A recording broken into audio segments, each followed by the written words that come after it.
So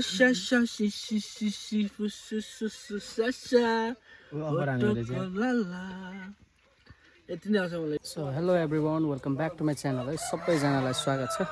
लागेको छु माथि आइतबारी भन्ने ठाउँमा र प्याकिङ हुँदैछ धमाधमै। यहाँनिर केटालाई बान्नु आएन डोरी।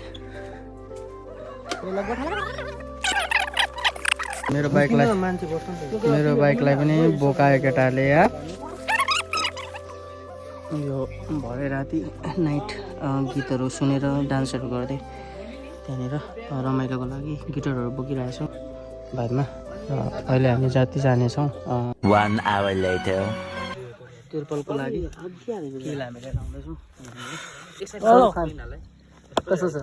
ठिक छ एकदम। नेपालमा आएर कस्तो लागिरहेछ? एकदम डर लागिरहेछ। जेनेरेटरले गर्दा नै यो हामीले लाइट बाल्नु सम्भव भएको छ। यहाँ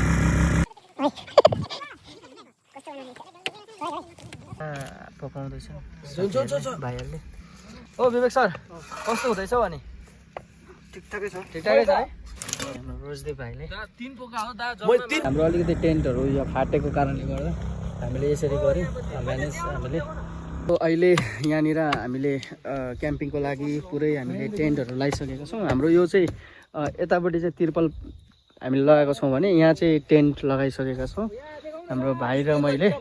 र हामी अहिले हाम्रो टेन्टभित्र छौँ। यहाँ पानी परेर हामी यहाँ भित्र छौँ अहिले। उता टेन्टमा हुनेहरू टेन्टमा छन् होला। अनि यहाँ खाना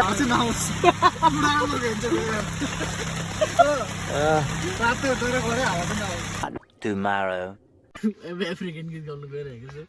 मोम मोम मोम मिम मिम मिम मिम मामा मामा लाला ओटोको लाला। Hello guys, hello everyone, welcome back to my channel भन्नु त भएन।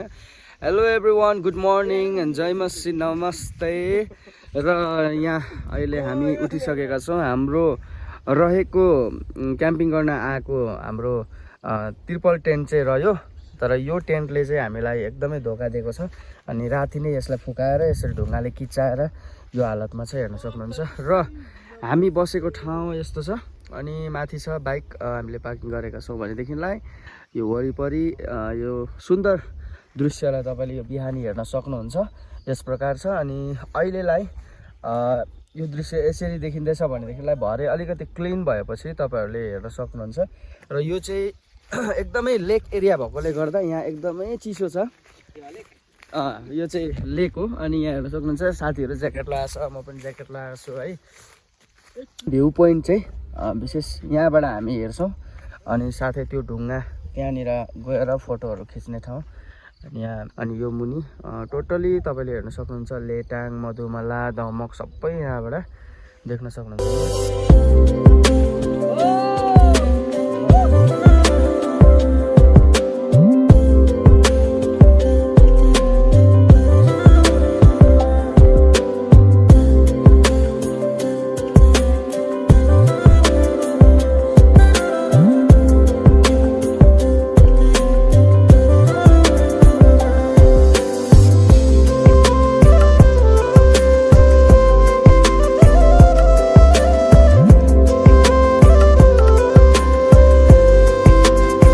तपाईँहरू आउनु पर्दाखेरिमा यो लेक डाँडामा चाहिँ बेलडाङ्गी भएर आउनुपर्ने हुन्छ। दमकदेखि बेलडाङ्गी जाने रोड सिधै मधुमलातिर।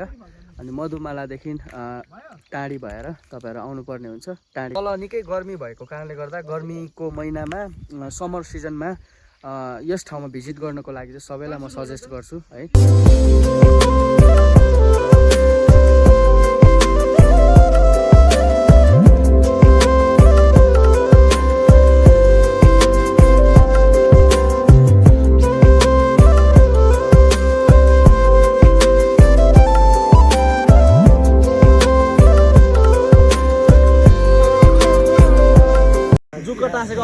टाँसेको अवस्था छ हाम्रो। जुका टाँसेर पाहाडतिर यहाँ खुट्टा मेरो त झन् अघि नै खुन निस्किसकेको छ। मेरो झन् जुका टाँसेर एकदम निस्किसकेको छ है।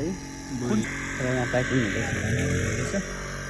हामी यहाँ बसेका थियौँ भने कोही टेन्टमा होइन यसरी यो जग्गा। अनि यहाँ टेन्ट प्याकिङ भइसकेको छ र अहिले हामी जान्छौँ सायद खोलातिर।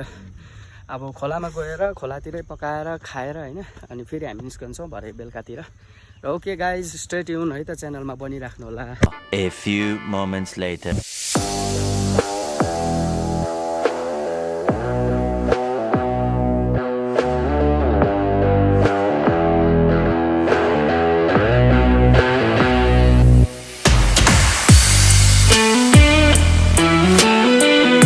हामी आइपुगेको छौँ यहाँ आइतबार यो बजारमा अलिकति सानो बजार रहेछ यहाँ हामी बजारमा आएको छौँ अहिले हामी यो बाटो भएर अब खोलामा जान्छौँ हामी 1 hour later.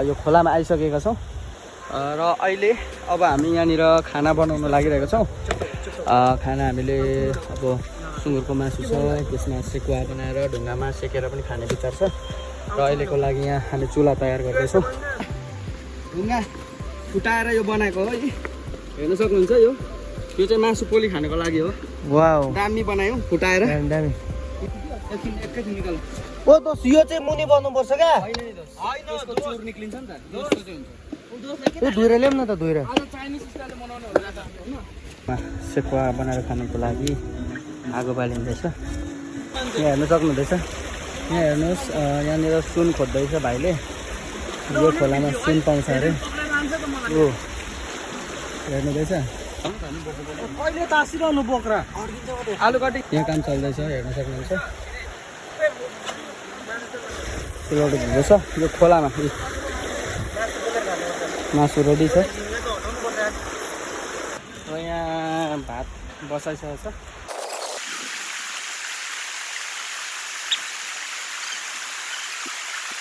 अहिले गाइस आगो बालिसकेका छौँ हामीले यहाँनिर अब सेकुवाको लागि चाहिँ आगो बलेको छैन अब प्रयास जारी छ यहाँको म ठुटा लिएर जान्छु ओके भेराइटिजहरू यस्तो छ है आजको यो के हो भाइ भात यहाँ भात पाकिसकेको छ अनि यहाँ के छ म चाहिँ हाम्रो बेस्ट कुक हाम्रो भाइ राहुल हिजो स्टोन सेकुवा है ढुङ्गाको सेकुवा यो पाकिसकेको छ र यस्तो छ यहाँनिर यो ढुङ्गाको सेकुवा पाकिसकेको छ गाइस अब एकछिनमा अब खाना पनि पाकिसकेको छ अब अनि यहाँ खाना है अब पस्किनु थालिसकेको छ यहाँ happy birthday to you happy birthday to you happy birthday dear Bibek happy birthday to you र यो अझै रेडी हुँदैछ सब्जीहरू यसरी छ यहाँ हामी अब शीतल शीतल छ अब खाना खानुपर्छ कोका कोला यसरी चिसो पानीहरू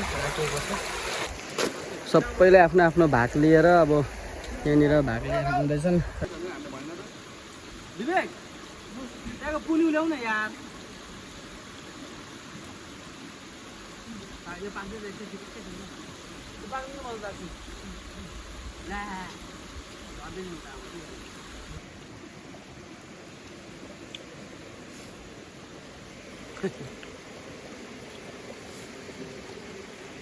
मामा के स्वादले खायो बाफ्रे